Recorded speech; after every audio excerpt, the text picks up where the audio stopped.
Welcome to my playground. I think I said that in the video before, but I'm saying it again.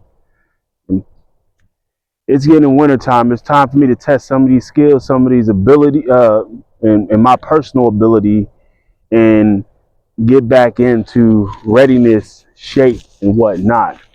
Um, Once again, my name is Thomas T, better known as the Monkey King, aka Martial Arts T, and I am a practitioner of Budo, as we call it now.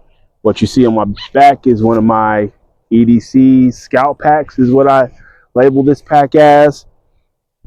It's a mule hydration pack by Camelback.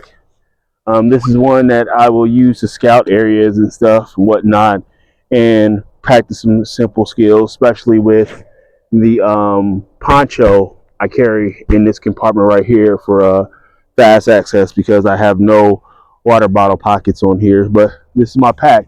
I'm gonna take it off and relieve my back for a second. Just drop it right here. I ain't worried about bugs or anything, to tell the truth. Playground, this is my area. One of the sides, they're doing a lot of work in my local park, close to my area.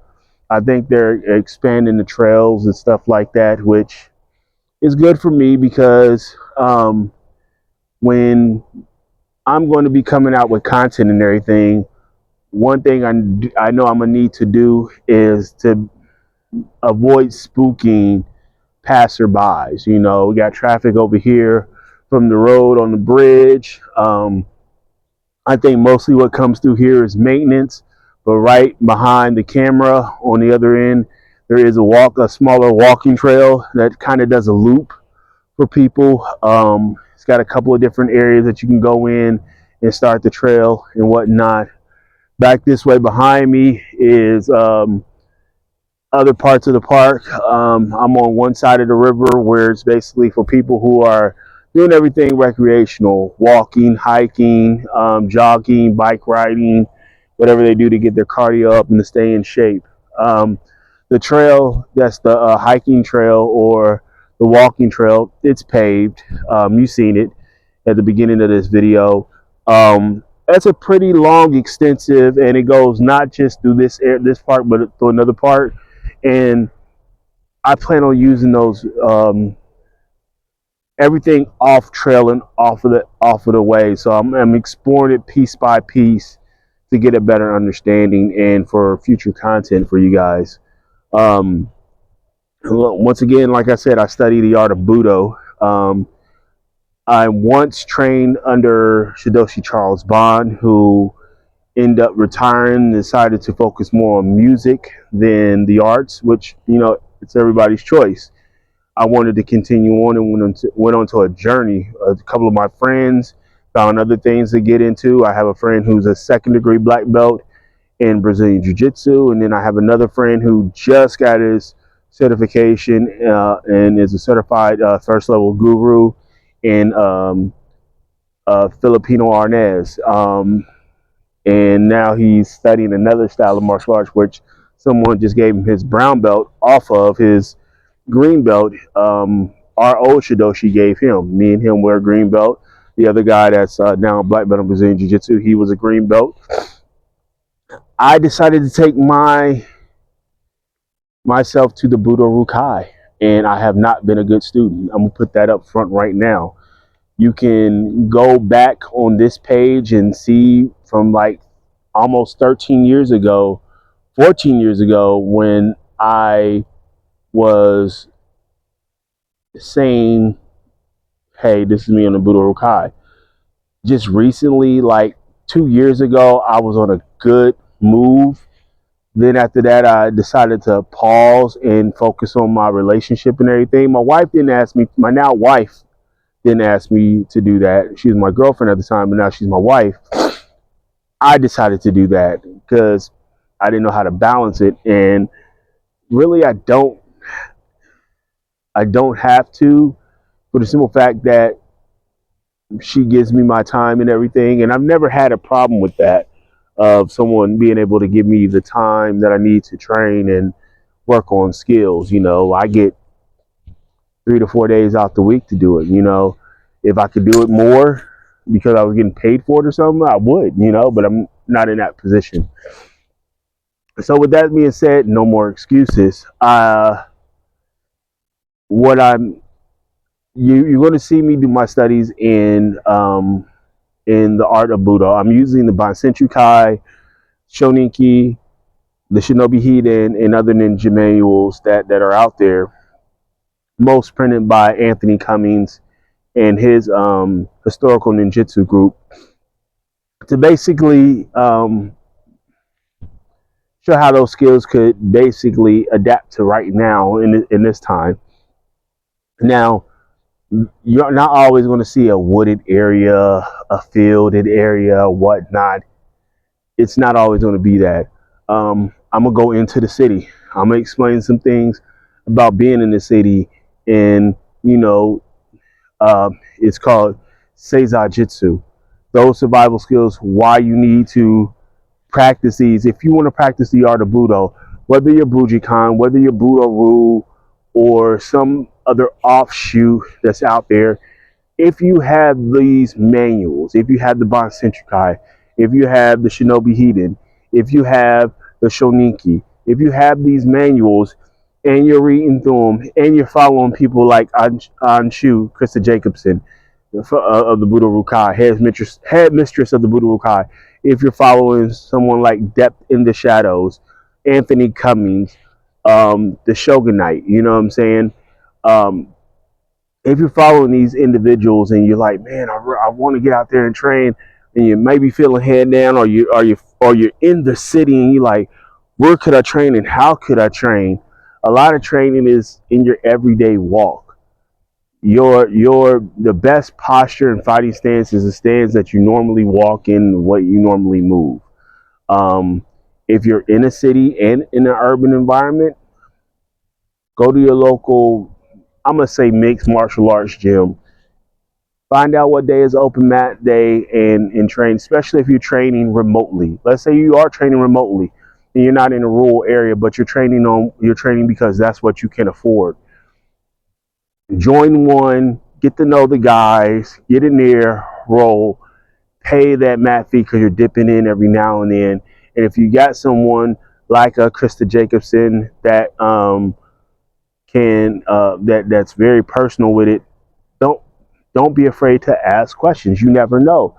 Those questions might help them come up with something new to talk about in their class later on, and that could be from you asking questions. And trust me, it might get you looked at a little bit more by that instructor or the head person of whoever you're learning from. Just because. So if you have any questions about, hey, I want to practice these tactics and techniques, you know, leave a comment down in the comment section, and I'll do my best to answer any questions or anything like that. Am I expert? No, but I'm learning, and hell, we're learning together. You're gonna see me out here. You're gonna see me in the city. 90% of the time when I'm gonna do something in the city, I'm just gonna be explaining about everyday carry. Like this, when I'm out in the field, I have two multi-tools that look like this.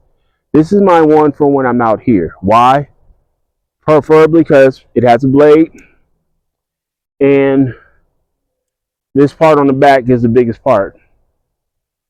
Serrated knife, and I have a saw on here, not only the can opener. So this is like, I take stuff from like Corporal's Corner. So he had a Ranger grip. This is my answer to the Ranger grip right here from me. This is perfect, whatnot. But I also carry a folder, and this is my saw. This is a very small one, but I'm probably going to upgrade later on to a bigger folder. This is the CR something, but this is my saw folding knife that I keep on me. Excuse the sniffing, but this is my multi-tool I always have on me. Um, I've taken things from different people online and revamped my own gear, but grabbed a whole lot of stuff. I did a big multi-tool haul, and I keep one on me, and I keep one in my bag as a redundancy. So sometimes what's on my person, I do as a redundancy in my bag. Like instead of having this folder, I do have a fixed blade in here, a large one actually, and that's how I do right there. But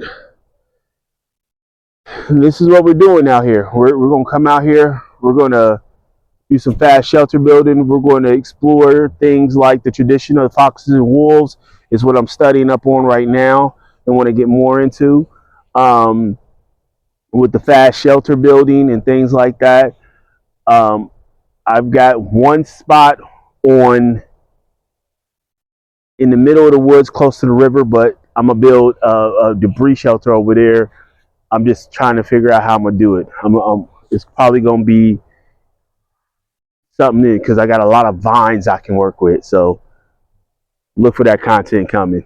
Um, Man, and you're gonna learn, and I'm gonna figure out a way to do it. I want to keep the survival EDC preparedness mindset because I'm sorry, ninjas or the Shinobi no Monos were preppers. They were survivalists. They were, they had these skills because they were Ashiragu. I can't pronounce it right. You know what I mean? Foot soldiers and samurai. So they had the skills, or they passed the skills. They were thieves. There were these various people who had these abilities and knew how to survive if need be. They just wasn't people who were just out here frolicking. You know what I mean? They knew what they were doing. They knew how to get away and whatnot. And we're going to get into the reality of things later. But once again, you're going to see my progression. I'm letting you know which one I'm going. I'm putting it right here now. I'm starting back on the Budo Rukai. But first, I'm going Tanto. I'm going to do the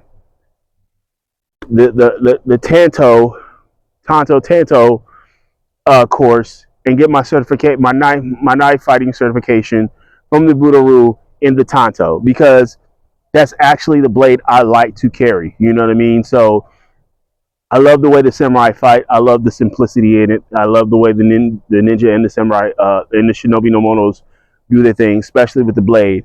So to start back in and to relaunch my training, I'm going through the Tanto certification course, and then after that, I will um, get to my rankings. And when I start ranking up, that's when things may change on this channel.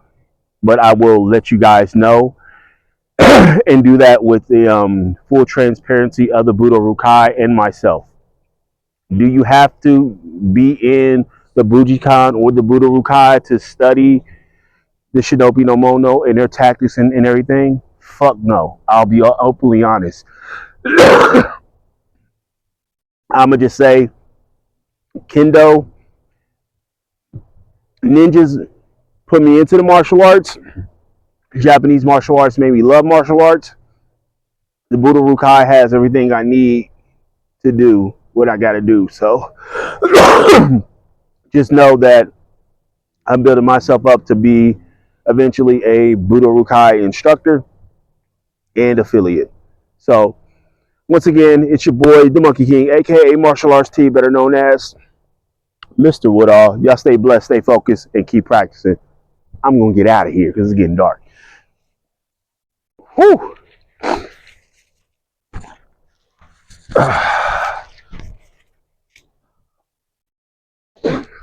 See y'all later.